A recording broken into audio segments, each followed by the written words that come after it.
Hello, my friends. It's Nick, the ASMR nerd. And today, we're looking at another mechanical keyboard. Shocker, I know.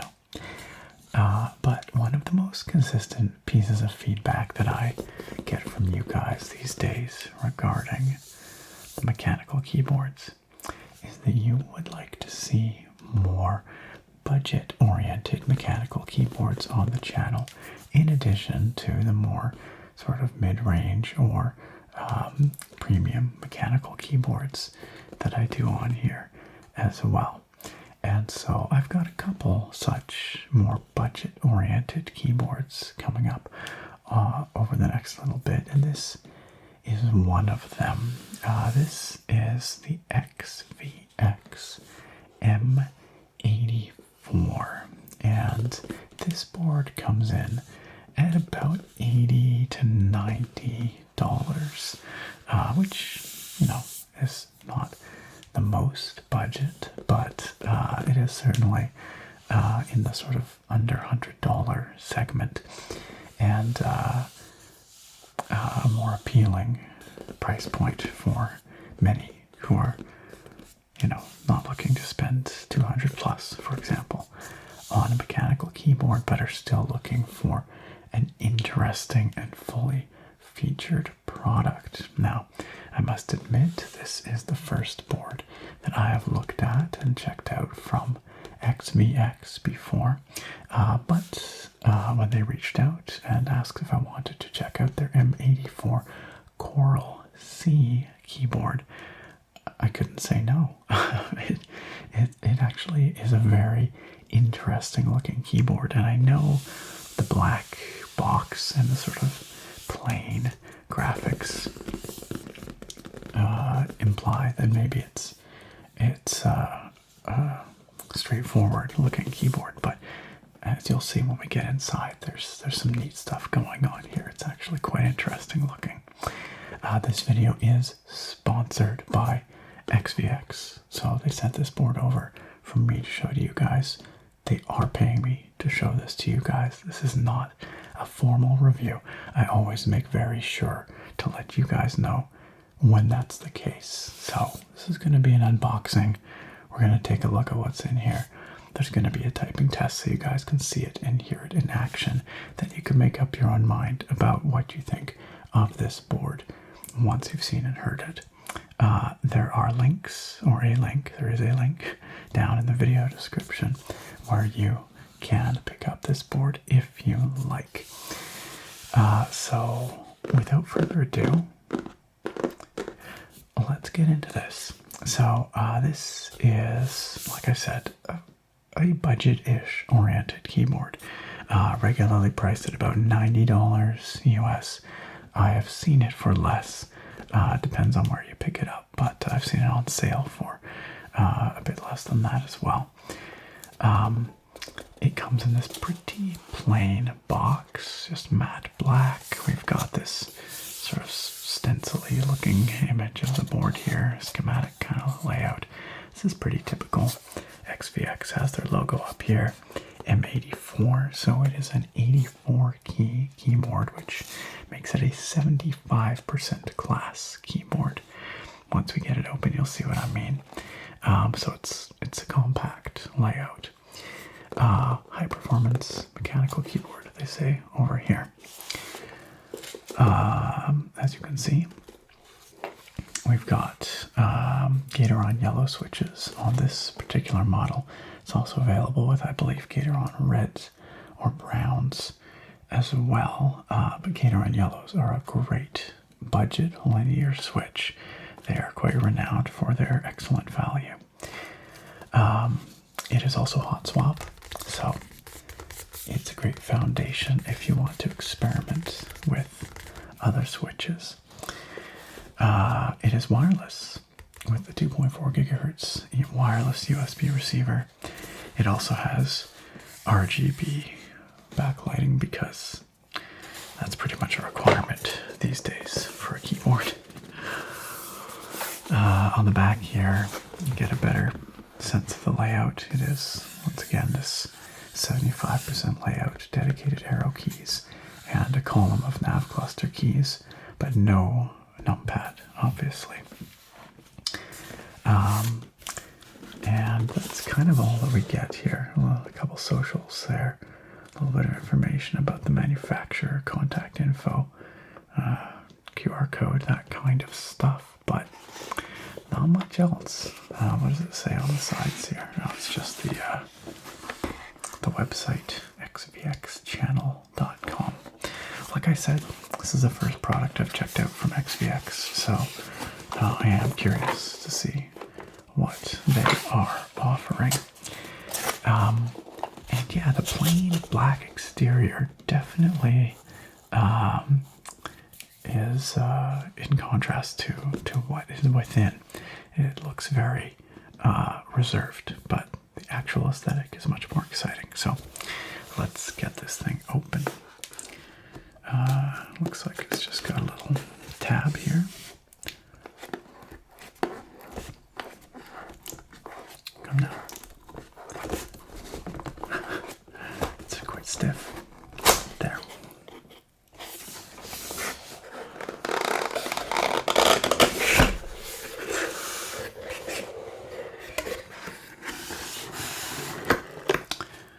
Okay, so here's the keyboard within. We've got sort of a protective strip here to add a little bit of buffering on the front edge. Not too much going on the edges. It's not in foam or anything, so it's just the cardboard it relies on for protection. The keyboard itself is nestled within this here nice soft plastic bag, which I love the sounds and the feel of these kinds of bags. I don't think we've got a whole lot in terms of extra pack-ins here, but I bet you've got a cable here at the very least. Okay, we got a couple of items. We've got a keycap puller, just a generic one, but it is of the higher quality wire variety, which is always good to see. We've got a switch puller, which is of the sort of more budget-oriented, just loop variety, but it will get the job done. And we've got a cable, which actually has an XVX branded hook and loop fastener here, which is kind of surprising, but nice to see. It is in white PVC here. USB type A on one end with a nice little cap on it there, dust cap, and USB type C on the other. Probably about 6 feet long, and that should be functional. And that's it. That's everything in that box. So let's move that aside, shall we? And let's take a look at the keyboard itself. So, comes packed into this here bag, which we will remove.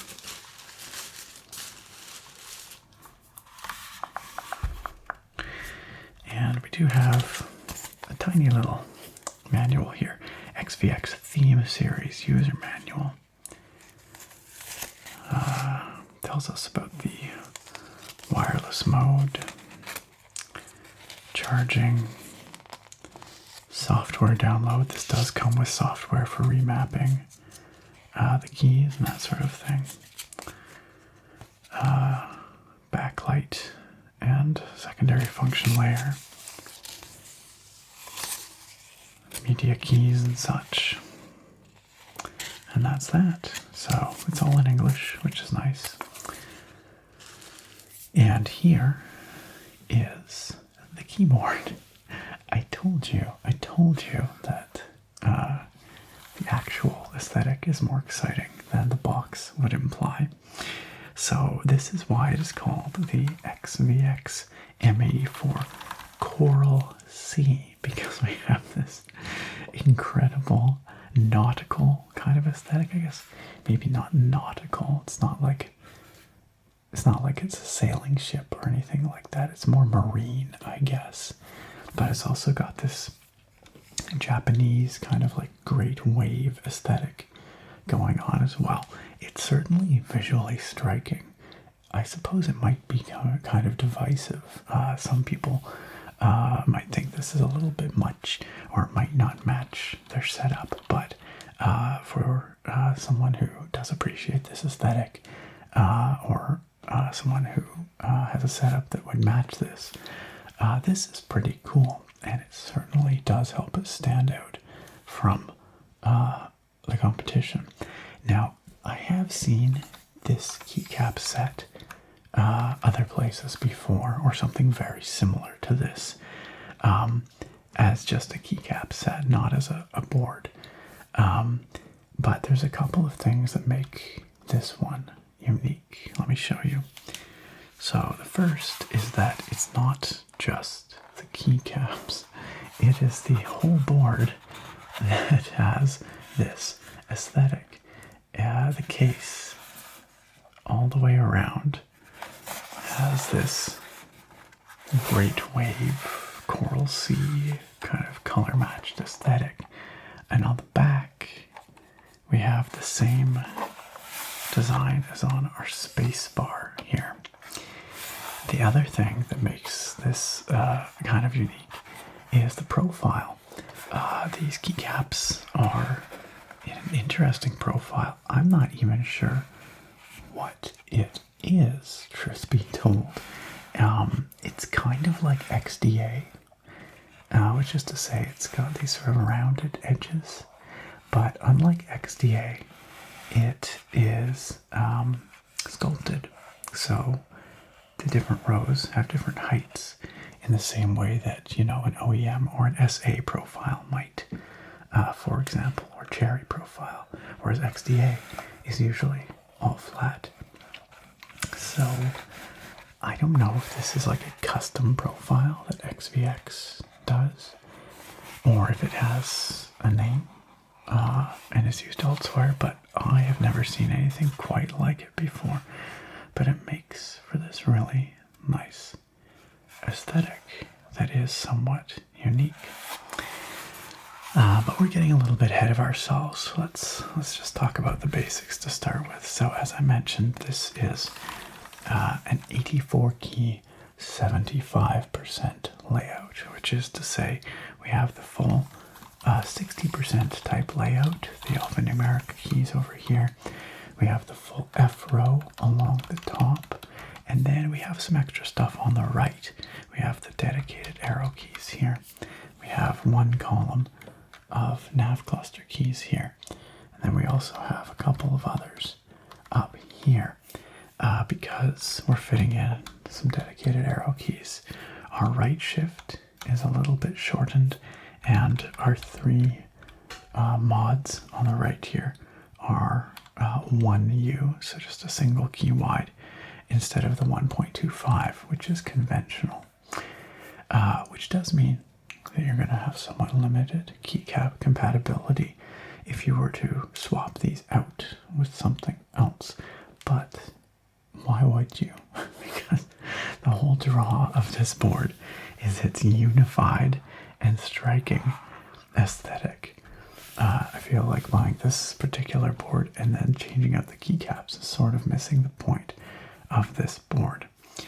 But you could, if you wanted. You just have to be aware that it's not quite standard over here. So, 84 keys, 75% layout. If we come around, we'll do the 360 here. So we have the front edge here, this wave aesthetic. We have this side, the left side, with nothing going on really. We have the back edge with nothing going on. We have, I guess a couple of things going on. We have a wired and wireless mode switch here, and we have a USB Type-C connector here. Around the right-hand side, just more of this aesthetic. And then around the back, things get pretty exciting. Like I said, we've got this wonderful great wave look with this whale. We've got 4 little non-slip feet here. 1, 2, 3, 4. And mercifully, we have a little cutout for the USB receiver, which is just a basic type A, and should work in any USB port. It's magnetically held in there, so that's nice. And then a little sticker with just some product information. Nothing too fancy, and it's pretty subtle, so it doesn't like ruin the aesthetic, which is nice. I'm trying to figure out, you guys, how this case is printed. I thought at first it might be just some kind of vinyl wrap or something, but I don't think it is. I think... I'm not sure, honestly. It doesn't look like a wrap to me, though. It's either pad printed onto the surface, or it could be dye sub, but it's pretty detailed for something dye sub. So I'm really not sure what kind of printing technology they're using here, but I don't see, like if you look, it doesn't look like there's a separate, decal or decal, I suppose, if you're American, on the surface. So I'd be curious to know.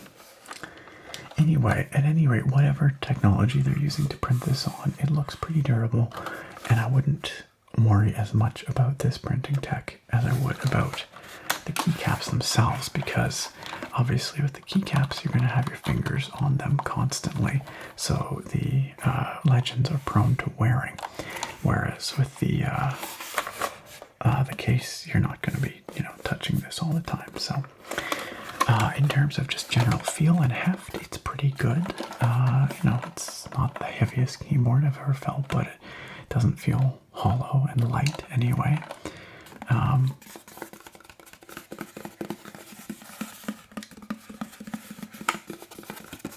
It's got a decent feel to it anyway. Although not as solid as something that has like a silicone dampening layer or something in it. I don't think it has any of that. It may have foam inside though. I'm not sure. We'll have to hear what its sound characteristics are like. Anyhow, let's take a look at these keycaps for a moment, because they are perhaps the most fun part of this whole thing. We've got this really unique font on the legends. It's kind of fun. It's got a little bit of whimsy to it. Like if you look at the A here. But we've also got all these sea creatures. We've got a sea star up here. We've got some kind of fish. We've got, of course, our great wave with our whale. Got another fish, or maybe a shark over here. I'm not even sure what this is supposed to be, but it's pretty. And the aesthetic carries right through all of our modifiers and everything here. This blue and a red color matched aesthetic all the way around. Let's pull off one of these keycaps and take a look at how they're made. Because I'm pretty sure they are dye sub. PBT. Indeed, and actually they're really thick. Oh my gosh, look at that, you guys. That is solid. That is a really solid, chunky keycap. Thicker than I expected, truth be told. The printing on them is what we call dye sublimated PB, or well, the printing technology is dye sublimation. The material is PBT. If you watch these videos of mine regularly, you know what that's all about. But basically, PBT plastic is generally considered to be a more premium choice for keycaps because unlike ABS plastic, it won't, pardon me, it won't shine up with use. It will retain its nice matte kind of finish. And then the dye sublimation is the technology by which the keycap is printed. And so it basically fuses the dye into the plastic. So rather than being a decal on top, it's simply just colored plastic, so it will never wear. So this is actually a shockingly high quality keycap for the price of this board. It feels very solid. The dye sub tech looks really good. The legends look nice and sharp. And they have this consistent aesthetic and font to them all the way around. Nicely matched and kind of fun. As I mentioned, we've got this kind of SA-like profile, but not quite, or kind of XDA-like, but not quite. Basically, it's more fun than your average OEM or Cherry, and it gives it this kind of slightly softer, more rounded look, which personally I think is really cool. Now, I just realized I put that keycap back on, but we're actually not quite ready to do that yet because I also wanted to take a look at the switches. So these are Gateron yellow switches, which are kind of a budget darling. And they'll be familiar to people who are sort of into mechanical keyboards, especially good value ones. But we have the yellow stem with the standard sort of cherry cross on there. Gateron yellows are linear switches with a 50 gram force actuation. They have a nice sort of responsive action. They are not factory looped, but you could, if you wanted, take them apart and loop them yourself. Many people do. Looped Gateron yellows are sort of a budget classic. We have the translucent upper housing and the opaque bottom housing. These are 3-pin switches, as you can see, but the PCB supports 5-pin switches, so you should be able to put basically any MX compatible or MX clone style switch in here. You can see we have a north-facing socket, so the LED sits on the north side there. But of course, because these are opaque keycaps, we're not getting any shine through here. But if you did put shine through caps on, the north-facing LEDs would look good with most shine through sets. The PCB itself, nothing fancy under there, just a green, your basic green PCB. But again, 5-pin, which is excellent. And of course, you can easily pop switches in and out with no soldering required. That's great. I'm not seeing any dampening foam or silicone layers in there, just upon visual inspection. And it looks like the plate itself, the positioning plate, is probably just stainless steel, or not stainless steel, I don't know, painted steel, whatever it is. Just white. I'm guessing that's what it is, though. I don't think it's plastic. No, it's definitely metal. The Gateron yellows are pretty nice sounding for being budget switches. Here, give them a listen.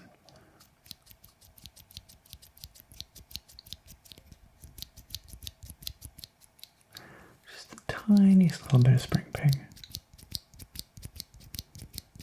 Really nothing significant. And they don't have a super thocky bottom out. But they're not unappealing for linears. And of course they do have this little cutout on the top here to allow the lights for the LEDs to shine through. So we'll pop that in, pop that back in if I can. There we go. Switch goes back on. The one other thing I'd like to take a look at before we jump into a sound test here is, well, I guess this is part of the sound test, but I'd like to look at the stabilizers, and then we'll give them a little listen. So if I had to guess, I'm going to venture a guess and say the stabilizers, which sit under these longer keys, are probably not lubricated from the factory anyway, but we will take a look and find out. You do sometimes see lubed stabs on budget-oriented keyboards, but at this price point it's definitely less common than with the more premium boards. So we've got these plain white plate mount Cherry MX style stabilizers, and they do not appear to be lubed. I don't think, oh, actually, I might have lied. Here, you know what? We're gonna go a step further. Let's take the stabilizers out to properly examine them. I think they might be, though. I'm not sure. So the nice thing about your basic plate mount stabilizers is they should be very easy to remove just by pushing in the little lever there. There we go. And just lifting them out. Let's see. Oh, they are totally lubed. Check it out, you guys. Check it out. It's hard to tell with the white on white, but they are actually quite lubricated in there. Which is great to see, actually. That's really nice to see. Again, for a more budget-oriented product, it's not a given. And so I'm glad to see that XVX went the extra mile to do that from the factory. Now, it didn't look like they were pad modded or anything like that, but we'll see how they sound with just the loop. So there's definitely some rattle in there. There's a tick. The action feels reasonably smooth, but there's definitely a tick in there. Now, whether that was there before I pulled it out, hard to say. But let's listen to the other stabilized keys here, and we'll see. So that one's got a little tick as well. Yeah, spacebar's got quite a bit of rattle on it.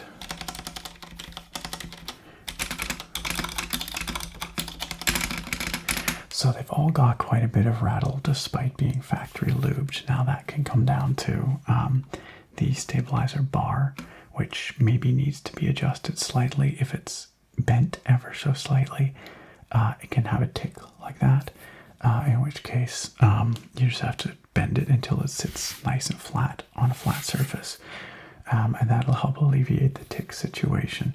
The rest of the rattle, like here on the space bar, that might just come down to lubing. It might need some additional lubing.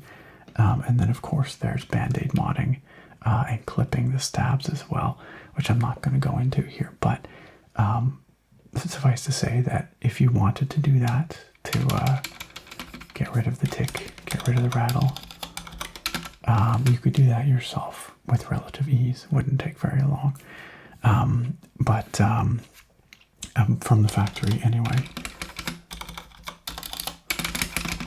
it definitely has some rattle to it. So, but nevertheless, I do commend XVX for factory lubing.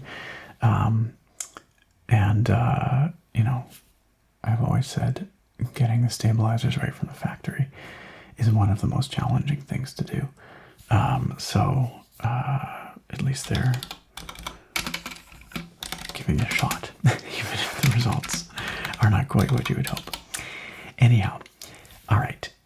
Well, what are we gonna do next? I think we should go through the RGB on here just to see what it's got. So let's dim the lights a little bit here and see what the RGB looks like. And here we have the XVX M84 Coral Sea with the backlight turned on, and it looks pretty good. I like the saturation and the smoothness of these LEDs. especially considering that it's not actually got shine through keycaps. I think it looks really nice, despite that. By the way, if you were seeing any flickering on the camera, that is not present in person. It looks nice and stable to my eyes, but sometimes a bit of flicker is evident just due to interactions between the camera and the frequency of the LEDs. So to switch the backlighting, I believe it is function print screen. Yes, there we go. So we've got a handful of different options here. We start off with the RGB wave. We've got the RGB pinwheel. If we want to change the color, that's function pause up here. We can cycle through a handful of included colors. And eventually we get back to the rainbow. So what's this? Maybe a reactive mode? Yes, indeed. Probably some other reactive mode. Very nice. Several reactive modes. A sine wave going on. Oh, that's quite something. Oh, what is this? This is kind of different. It's like rainbow drops almost. It's kind of neat. Looks like we've got a solid color option, which is always nice to see. Again, you can cycle through all those colors.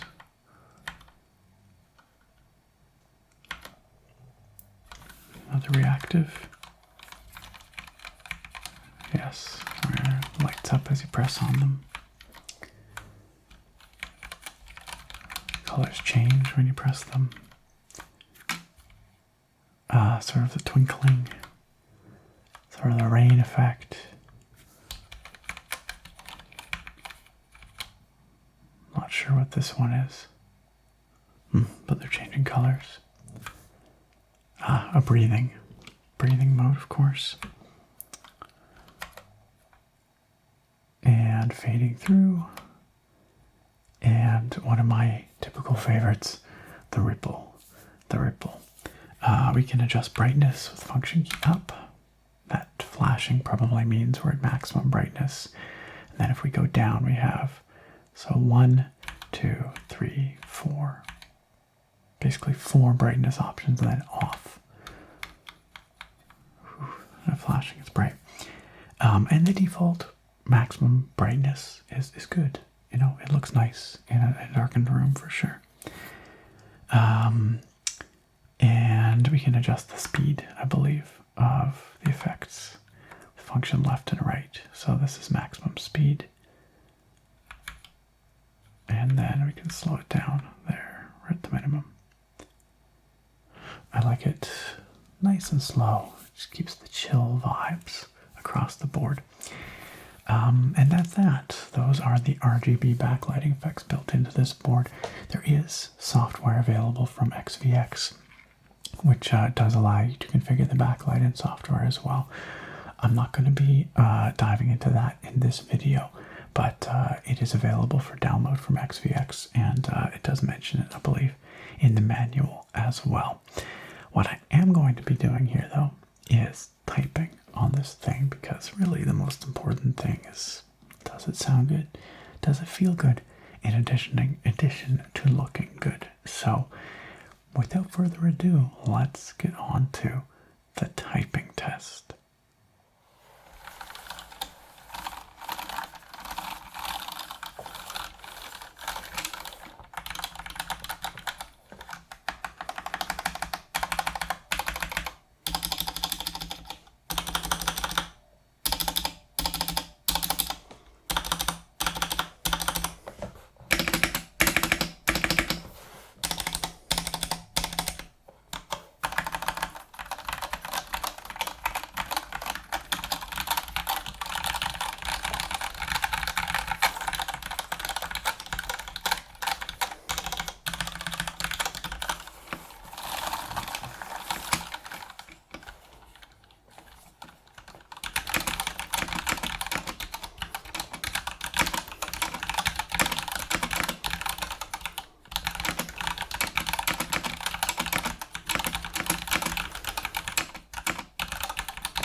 And there you have the XVX M84 Coral Sea in action. And it's pretty apparent that there's no sound dampening material going on in here, really. I don't think there's any foam in there or any silicone dampening layers or anything like that. There is a little bit of pinging evident, some resonance evident on some of those keys, although nothing egregious, you know. And you could certainly put your own dampening foam in there if you want, you know, underneath the PCB. You could tape mod it too if you wanted a slightly poppier kind of sound. That sort of stuff would be pretty easy. Perhaps even more noticeable than the lack of sound dampening by default is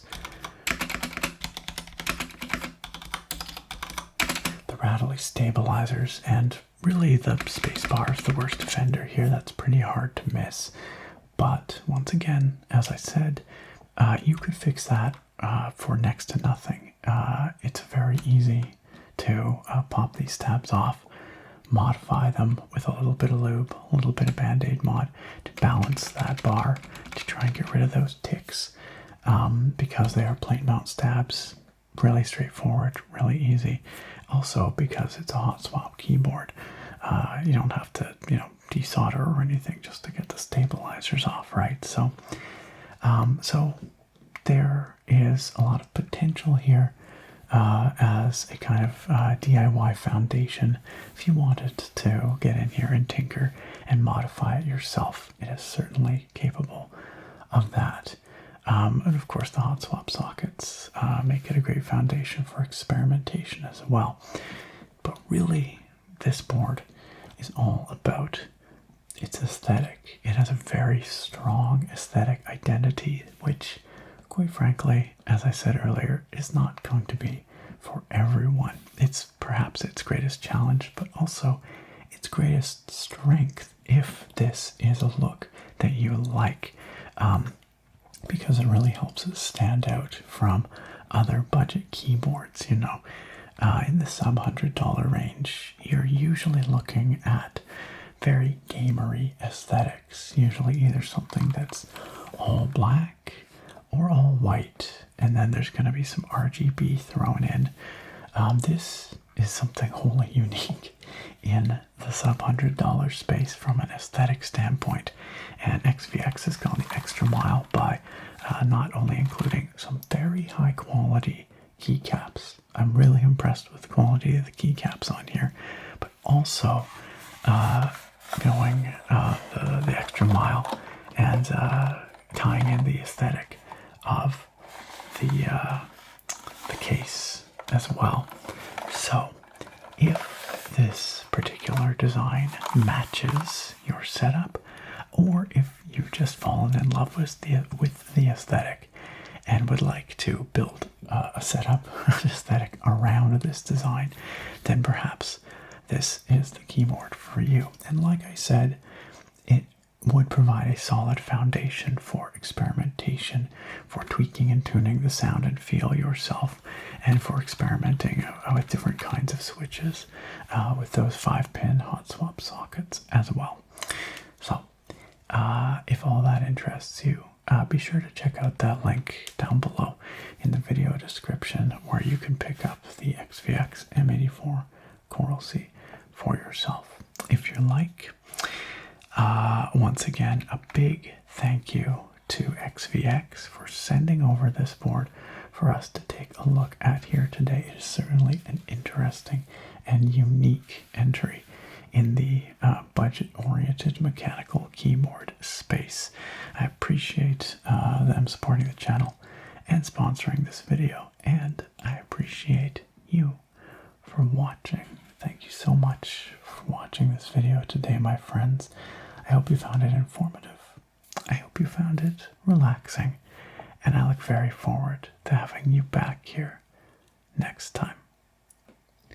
Bye for now, my friends.